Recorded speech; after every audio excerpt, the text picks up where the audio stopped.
timely redress. That means statutory committees are in place. Okay, college probably are going to show that yes, I have these many committees which are in place, but merely simply giving those record will not be sufficient. Then what do we have to do? Here the basic focus is on implementation, awareness to stakeholders, whether the policies are in place or not, whether these policies are implemented and intimated to stakeholders, whether in case if any cases are there, timely actions has been taken by the colleges or not. So these are the things which are to be there as far as in your entire document is concerned. So what does it mean? What DVV would be asking as a proof, or we need to upload? We need to upload the minutes of meeting, whether their case is there or not. If no case is there, well, very good, you can submit as a nil report also, but it is mandatory. There should be the regular minutes of meeting, committee report, constitution of committees, action taken report, if grievance redressal policy has to be there in place, and all these things we need to upload. Now, if we talk about the student progression, which is the 5.2, what it is saying, in 5.1, support is provided. 5.2 is saying what sort of progression the student, how the students are benefited. So here it is talking of as far as the percentage of placement of outgoing students during last 5 years, then percentage of students progression for higher education, then percentage of students qualifying the state, national, international exams. So again, what do we have to do over here? Here the focus is on the campus placement data. So we need to give the list of proper placed students who are placed along with their offer letter. Please remember, offer letter is to be there because DVV might be going to ask the randomly certain number of students offer letter to be uploaded. If we fail to do so within the time frame, we might be going to lose that particular credit. Again, multiple offer or to one student, we always should count as one. We cannot consider that my one student got the offer for 10 companies, so that student is to be counted 10 times. No, that student is to be counted only once. Same thing for the higher studies data, and same thing for qualifying the state or national level or international examination. But when we are claiming that my final year students have cleared that state level CET examination, then I should have the complete data as per the Excel sheet suggested by the or given by the template given by the NAC. Along with that, we required the admit card, because that is a safer side, which I will usually suggest, because that is something required to be uploaded. That we need the score sheet of that particular student, because this is the score which student has achieved or received as far as that examination is concerned. So these are the required from the student progression point of view. If we talk about the third, which is the student participation. Now here the focus is how the college is providing the environment for promoting the student for their overall involvement in various activities. So focus is of course on achievements, awards. Only participation will not get any marks. Please remember. So if you have the achievements, if you have the award, their certificate, that is mandatory, which you have to keep. If you have the large number of data, you need to give all that large number of data. And when the DVV is going to ask you randomly for upload the certificate of 10, 15 number of students, you should be able to produce those certificate immediately. So that is mandatory thing. At the same time, whenever the student is saying that my college students have participated in various activities, it is necessary that the focus is within college, that is intra-college activities. Their own college student participation is extremely necessary. Merely if you are saying other college students have participated and your college students' participation was very few, then you will not be able to score the good marks. So this is as far as the participation is concerned. And then we are talking of over here the participation in sports culture, the same thing.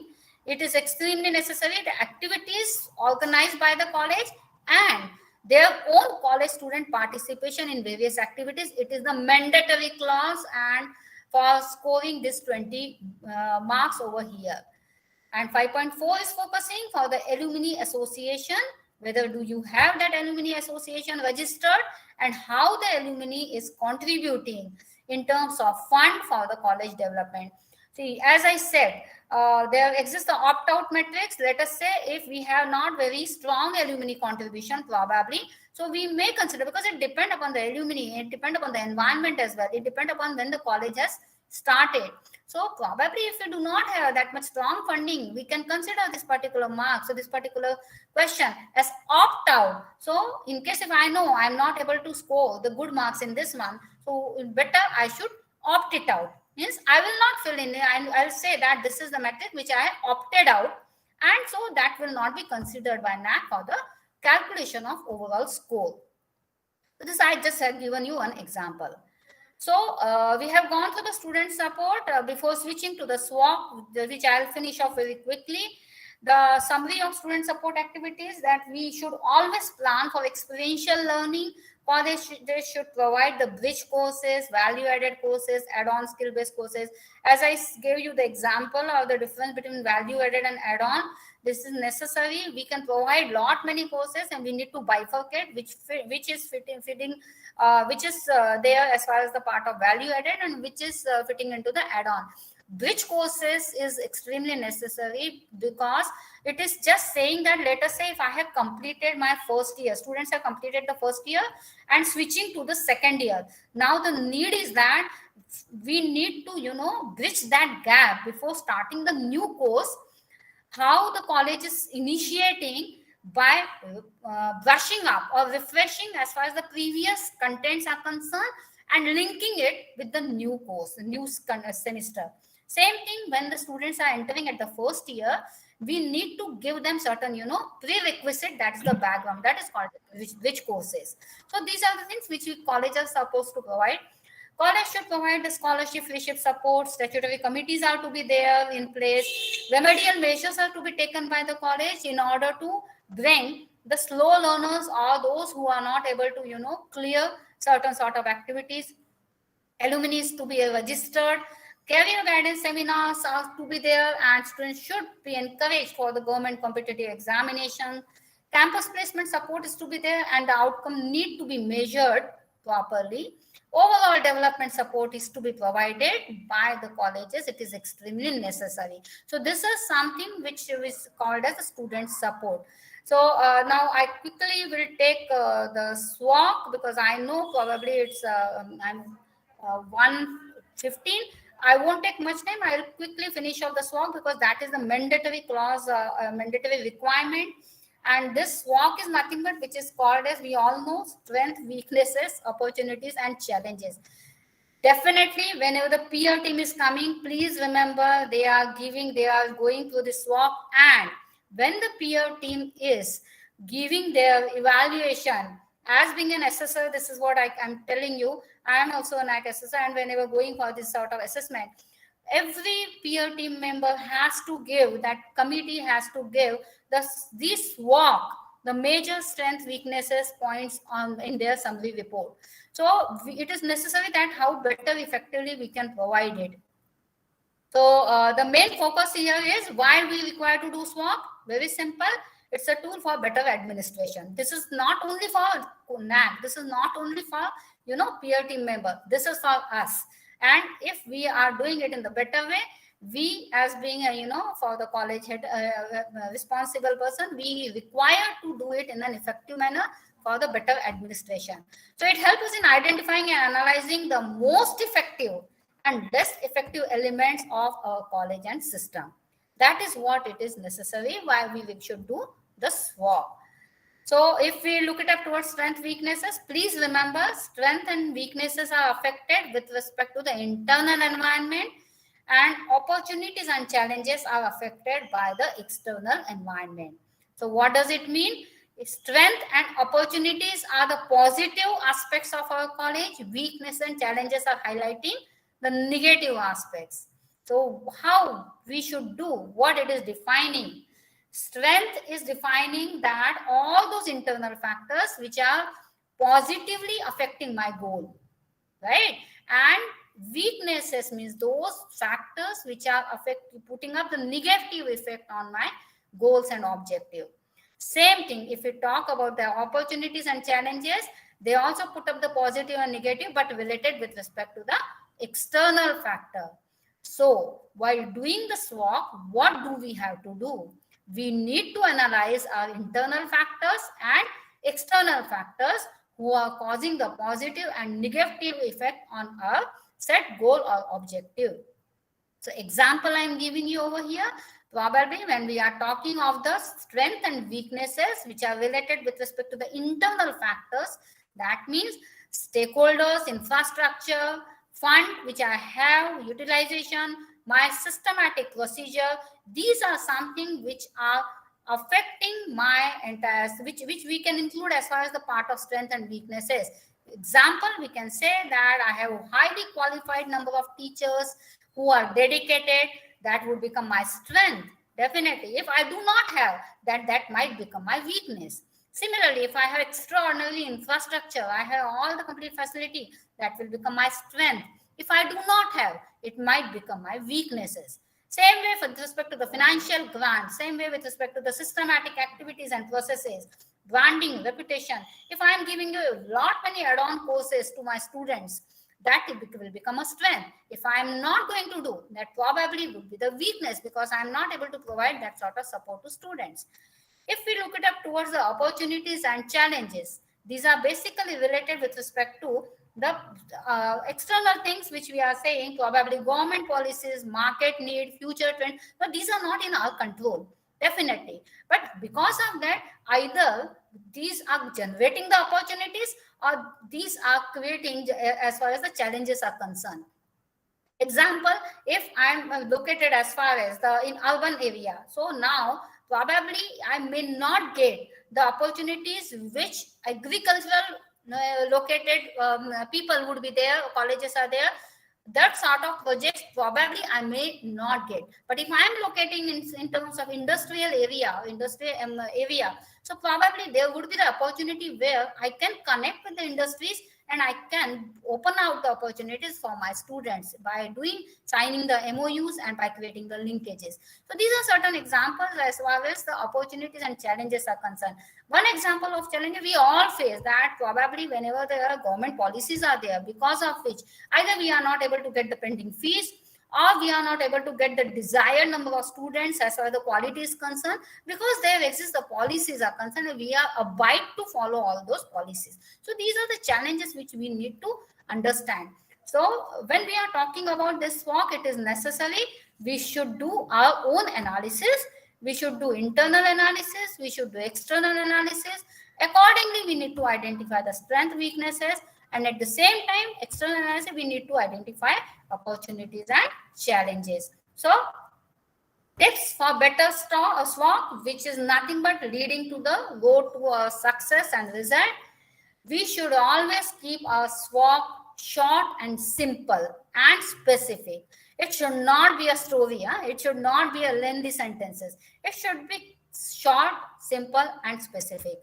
We need to prioritize these SWOT points. Even as being peer team member, when we are doing this work, we need to do this activity at the end, before the exit meeting, before submitting the report, and we are also following all these things.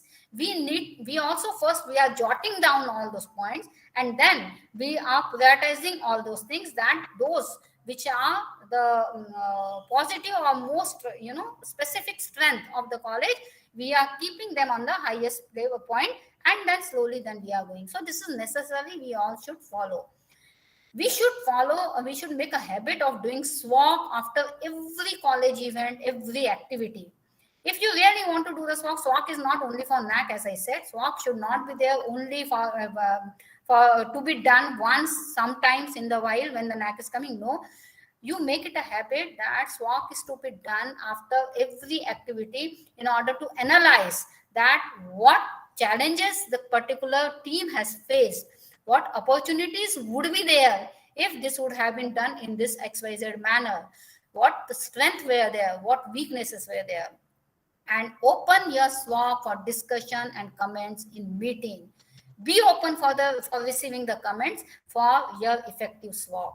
Apply your SWOT analysis to a specific issue. Probably when we are talking of the overall college, then definitely we need to connect it with respect to the goal and the objective of our entire vision of our institute and college. So these are certain things which we all should follow as far as for the better, quality work and for better portrait of as far as our college is concerned. So college tea initiative which is taken by the Sangola College, that's great. I at the end only will say that quality is not an act, it is a habit, and we all need to adopt this habit. And a little progress each day adds up to big results. So we cannot say that I have achieved this particular grade, so that means I achieved everything. No, we need to keep on progressing, which is the need nowadays, in order to prove ourselves in a better way. So finally, thank you all the participants. Thank you the organizer for providing me this opportunity. So I hope I had not taken much time and I will finish off in the time. Thank you, sir. So, thank you, ma'am, for your nice presentation on SWOC, that is Student Support and SWOC analysis. Ma'am has to explain in a very nicely, and we understand properly what kind of things we can do in the particular criteria. Very nice explanation, ma'am. I request all the participants, if you have any queries, please be raise a query. Ma'am will solve your query immediately. Yeah, please be open. Hello. Hello. Yeah. Yes. Hello. Uh, Madam, I'm very much thankful to you for giving this very nice lecture with explanation of every question involved in the topic area. There is no any query, but I have one question I want to ask you. As Yes. far as the teacher-student ratio is considered, you know the situation in Maharashtra that in most of the grantable colleges, the full-time faculty is not there. Uh, some departments are not running with permanent faculty. Only CHB faculties are there. So Yeah. in this case, can we count the CHB teachers as the teachers for counting the student-teacher ratio? No, sir. CHB faculty members cannot be counted under for calculating the ratio. But see, I know that that is the practical difficulty, because whenever, in fact, I had gone to as being peer team member for certain colleges, I saw that I found that difficulty, and in fact, I also we had tried in order to get that pain. These are the pain areas which are the real problem. Sir, but there is a provision in the NAC. What the NAC is saying, you can, like, management can recruit the faculty members, and those anybody who is taking the full teacher load and is working for at least one complete academic year can be counted as full-time teacher. Not Okay, necessary that the person, that faculty is on grant basis, or the faculty is on ad hoc basis. That doesn't matter. So those faculty you can count. okay, okay, okay, ma'am. Thank you. So, ma'am, one more question, ma'am. Yeah. Regarding the alumni association. Yeah. We have not registered the alumni association Okay. because many times certain issues raise Uh-huh. and it becomes difficult to solve those issues, Okay. and therefore we are having the unregistered alumni association. Can it Okay. work, ma'am? No, it won't work, sir. What you can do better, in case you can register, that is okay. If not, then you can consider it as an opt-out matrix. If you Okay, have okay, that okay, particular question, then because that alumni opt-out, alumni association, it is having 5 marks, okay, and that metric we can opt out. And these are the okay, things, because of such sort of issues, NAC has provided that that make that provision, opting out the metrics. okay. Thank you, ma'am. Thank you. Okay, sir. Thank you. Any question? Any other question from participants? Okay. Thank you, ma'am. Maybe because of your wonderful presentation, we get all the information. Sorry, sir, to interrupt. Ma'am, I Ma'am, have one question. Can any question from criteria 7 we opt out? No, criteria 1, 2, and 7, we cannot opt out any question. Okay, thank you, ma'am. any questions? Please remember that it is up to us. We all are doing, working hard. Every college is doing, directly, indirectly, a lot of efforts. Only thing is we need to understand this complete sections in such a way that what is beneficial to my college and what we need to, put forth. Once it is clear to us, definitely we ourselves can evaluate, self evaluate the things that where we are. Exactly. Any other questions?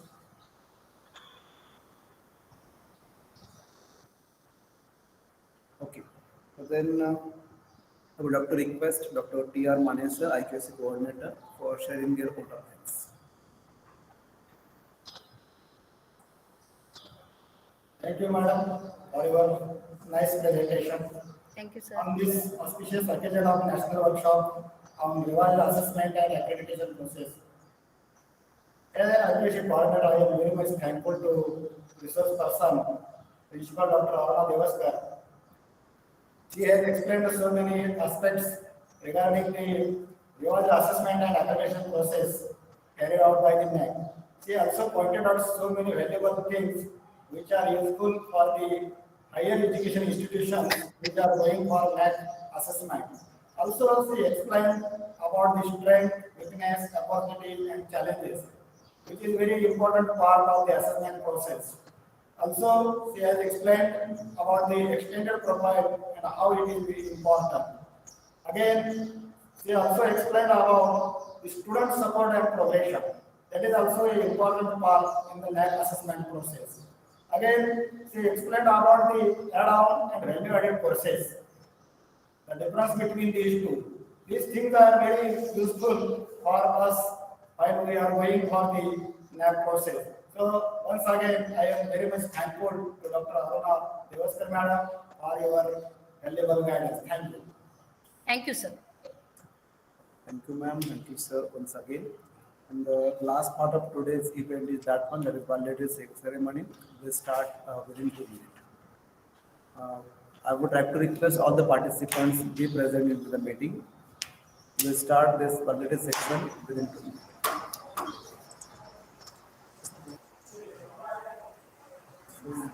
Request sir, join the.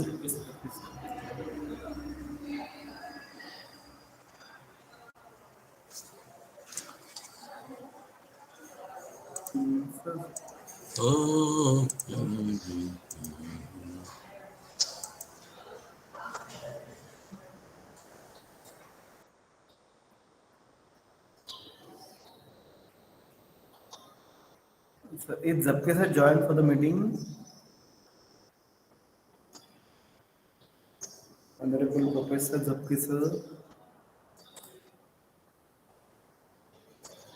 Bansode sir, please be called to Zapke sir for join the meeting. मैं जब के sir phone लाऊं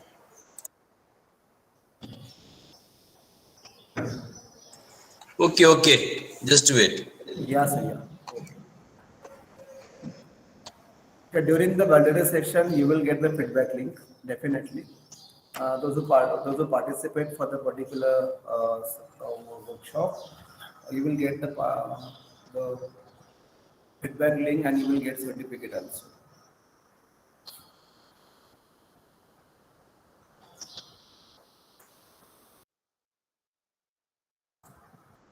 Once the chief guest of the validity program join for the meeting, then we'll start today's event immediately.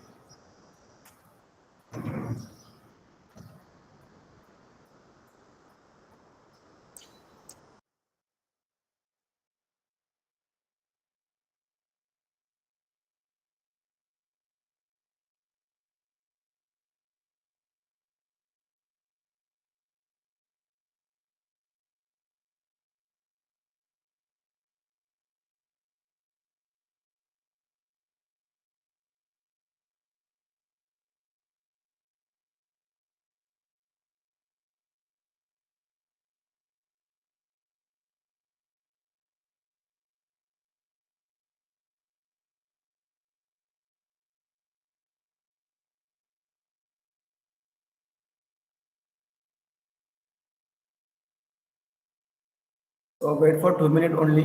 The Honorable Vice President, Sangha Section Mandals, Professor P.C. Zapke sir will join within 1 minute.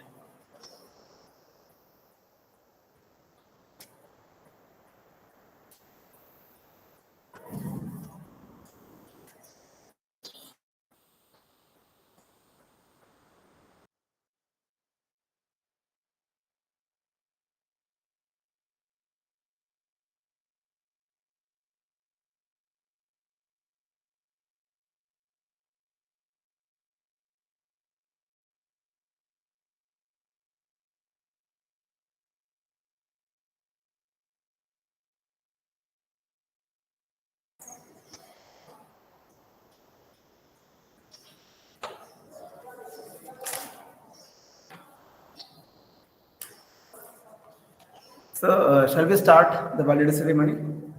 Principal sir.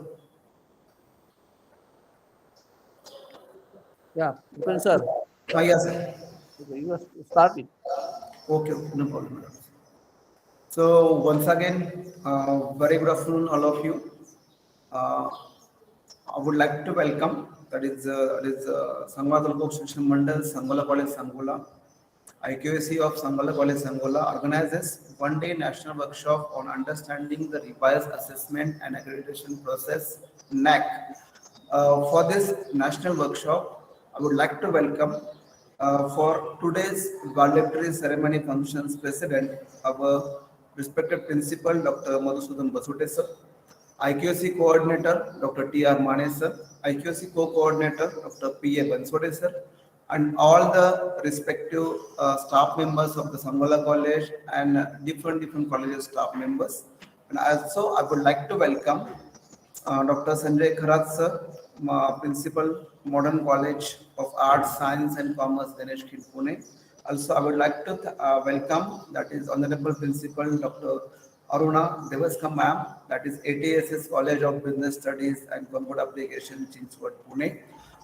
So rather than taking so much time over here, I'm going to hand over this particular uh, hand over to our today's program Voluntary Functions Chief Guest, Honorable Principal Dr.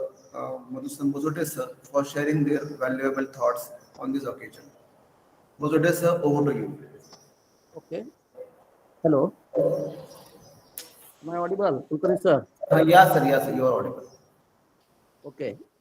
So now we are at the end of the function. That is the national national workshop on understanding the revised assessment and accreditation process of the colleges. Since morning, we are listening to different personalities on this process. I am very much thankful to our Honorable Vice Chancellor, Dr. Murali Furnis ma'am, resource persons, Principal Dr. Sanjay Kharat, and Principal Dr. Aruna Devaskar for delivering very nice lecture, informative lecture, and whatever queries are there in minds of all the participants or attendees regarding how to submit the SSR, how to prepare IIQA, or how to face for the DVV, then student support, student satisfaction survey. Then Dr. Sanjay Khara has explained all these points very neatly and with full extent. So this is very good thing for us as well as for the attendees. Then Principal Dr. Aruna Devaskar has concentrated on the fifth criteria, that the student support and progression as well as the analysis. In student support and analysis, what documents are necessary or how to present AD activity taken for the progression of the students or development of the students. These things she has narrated in her deliberation. And finally, she explained about the SOC analysis. SOC analysis is not a simple concept. It needs more attention for writing the SWOT analysis of any institute or for any concept or any program, as she has explained it very nicely. She has cleared some queries about the queries regarding the alumni, as well as regarding the student teacher ratio and all these things. So since morning we are listening to these personalities. I am thankful to all these personalities for sparing a valuable their time for us. And I am thankful to NAC for providing us the financial support for organization of this national level workshop, and for giving us guidance. So I finally thank all the attendees for attending this workshop, and I hope that you will be very beneficial for preparing your SSR as well as for preparing your APAR. So thank you very much. Now over to Kulkarni sir. Okay, thank you, sir, for your guidelines, and thank you all the participants. Feedback link has to be shared on your group, WhatsApp group, whatever we created. We go there, click on the link, and submit the form. And then last part of today's event, that is out of thanks. So here, I would like to request Dr. P.A. Bansode sir for sharing their out of thanks. Bansode sir, over to you. It's my privilege to express vote of thanks.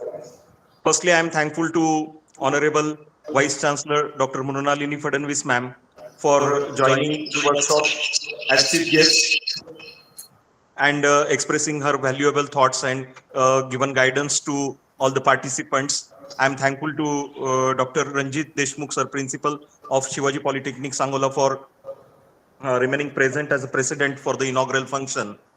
I am thankful to the resource persons, Principal Dr. Sanjay Kharat and Principal Dr. Aruna Devaskar ma'am, for delivering the sessions regarding revised framework of NAC assessment and accreditation. I am thankful to respected Principal Dr. Madhusudan Bachute sir for giving us guidance for the successful organization of this workshop. I am thankful to the Dr. T.R. Mane, IQAC coordinator, all the teaching staff of our college, non-teaching staff of the college, last but not the least, all the participants for the active participation in the seminar. Thank you very much. Okay, thank you, sir. And with kind permission of today's program as chairperson, here I declare that today's national workshop is over. So once again, I request all of you, please see the WhatsApp group, whatever we shared, the time of registration. On that particular group,